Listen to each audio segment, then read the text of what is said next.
Hey guys, I'm Phil and welcome to the show. QuakeCon is right around the corner and I haven't seen a lot of coverage leading up to it. There haven't been many people talking about the who's who's of these players, about what they've done in the past that makes them really good, about what they're doing at the moment that makes them stand out in Quake Champions, and maybe a little bit about what's going to be in their future. Today I want to talk about my top 3 picks for QuakeCon, for who's going to win the Duel tournament, and tell you why they're so interesting.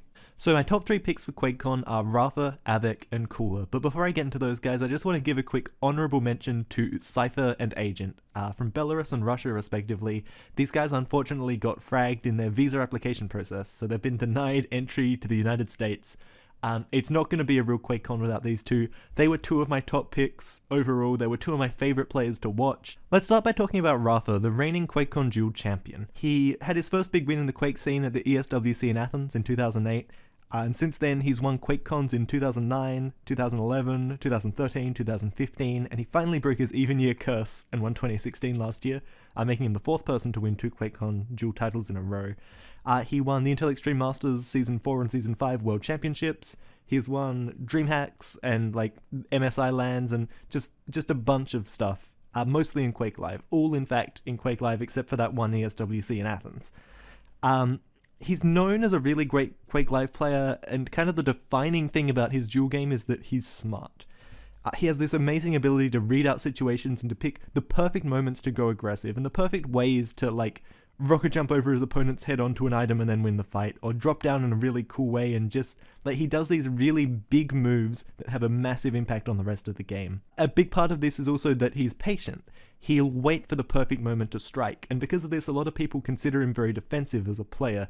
He's really good at disappearing off the map or at making himself very hard to attack, but for me, whenever he's doing this, whenever he's playing defensively, either he's waiting out the end of a game and just kind of being sensible, or he's building towards something big. There's always a payoff to Rafa's defensive play. A really big thing about Rafa's game is that he can always make the best of a situation. If you give him an inch, he takes a mile. He'll make a mountain out of a molehill if you let him.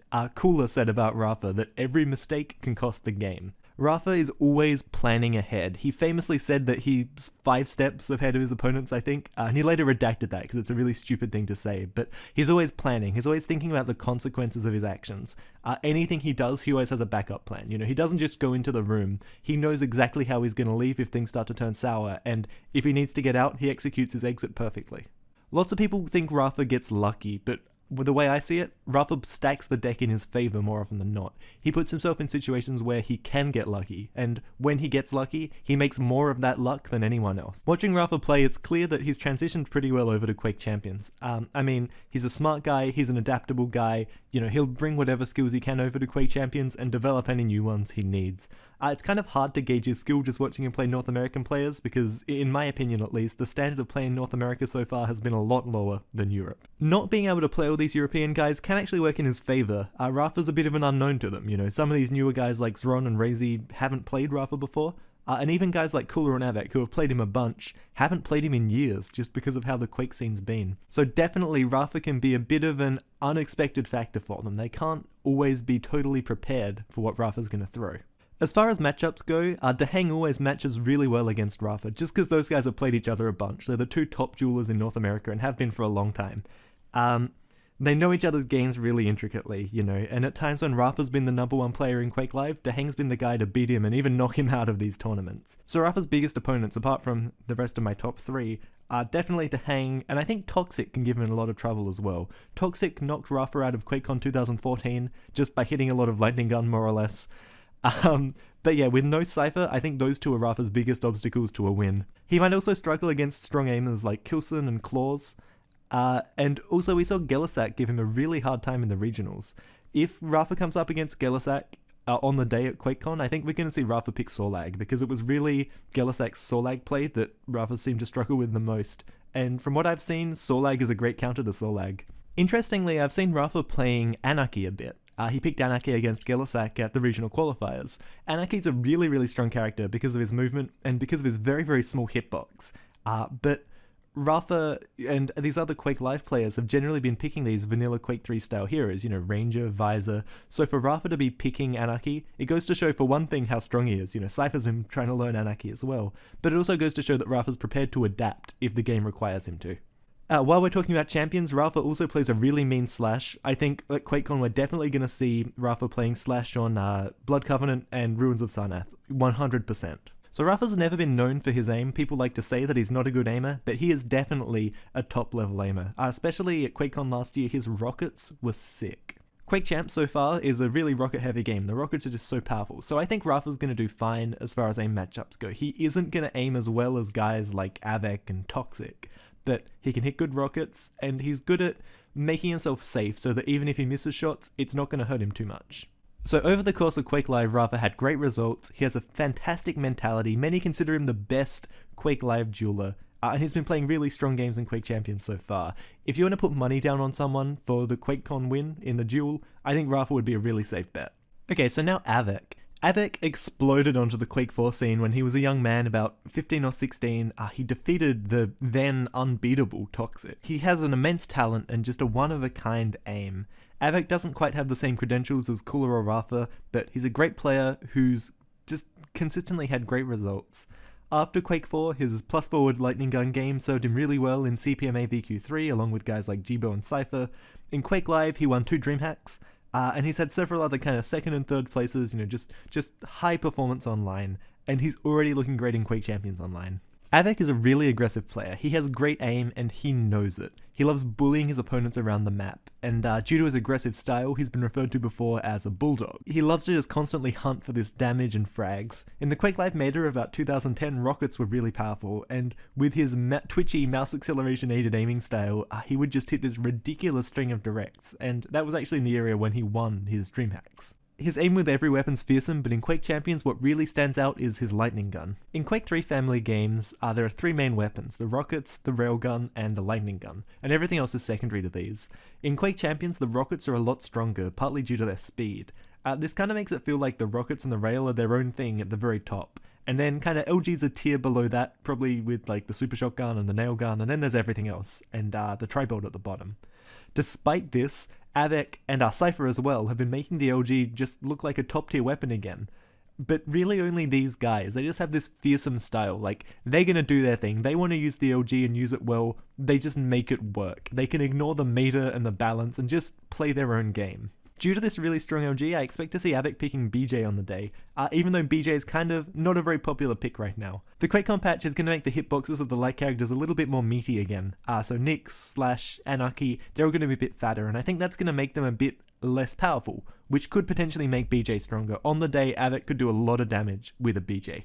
Avec has a bit of a rivalry with Cooler. The two used to be buddies and kind of practice together, but at some point they drifted apart, and their games became a lot more heated and interesting for it. At the Intel Extreme Masters Season 5 final in Europe, they played a really exciting grand final. They had a blood run that just went on forever with overtimes, and there was some hilarious BM from Cooler. Avec has already defeated Cooler in the European regional qualifiers, forcing Cooler down to the lower bracket where he had to fight his way through to qualify. So if these two meet at QuakeCon, there's a lot of history, there's a lot at stake for both of them, and it's going to be a really entertaining match.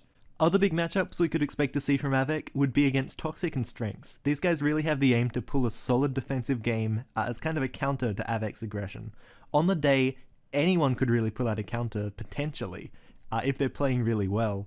Because you only have these 3 lives per round in Quake Champions Duel, being aggressive can be very, very dangerous. Avec needs to be careful that he's not going to fall on his own sword.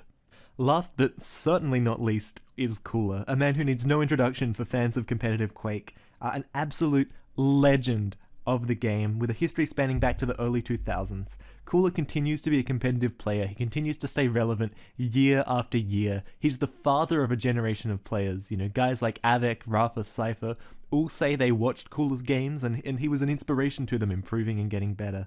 Cooler's such an entertaining personality in the scene. He has a massive ego. By all reports, he's an incredibly serious and focused guy, very intense when it comes to the games.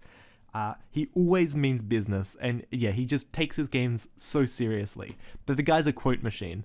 If ever you see him interviewed, he just comes up with some great lines, and everyone in the Quake community can quote Cooler. Cooler's biggest wins happened between 2003 and 2005, and he's never actually won a major international LAN in Quake Live. He's been in some grand finals. He lost to Rafa in the Intel Extreme Masters Season 4 and Season 5 World Championship grand finals. And he's never actually won a QuakeCon at all either. He came second to Cypher at QuakeCon 2010, amazing Quake Live series, one of my definite favorites, check it out. And he came 4th in QuakeCon 2004. Cooler will be hungry to show the world that he can be that number one player again, and in my opinion, he's actually playing the best games of Quake Champions right now. Cooler's style involves a lot of calculation, a lot of carefully considered risks. He's a master of item play. He's great at offsetting the items so that they fit into cycles. He's amazing at catching his opponents moving between items and just being in what seem like really random positions. To quote Strengths, Cooler is like a Pac-Man. He flies around the map picking up everything. To quote Rafa, Cooler's like a constrictor. He loves to control everything on the map, to squeeze his opponent out slowly. He'll focus on controlling everything and shutting his opponent out rather than chasing frags. Cooler's been looking great with rockets lately, but really when it comes to fighting, he's most noted for his legendary dodging. While other players were grinding their aims and trying to push the edge further and further with how much damage they could do, Cooler took a step back and decided he was going to learn to avoid damage better than anyone else, and he's been the golden standard in how to trickily maneuver in order to minimize the damage you're taking. His ability to stay alive longer really means that he can let his aim shine in every fight. As far as champions go, Cooler's been playing a lot of Nyx Ranger Visor, which seems to be the standard Russian lineup.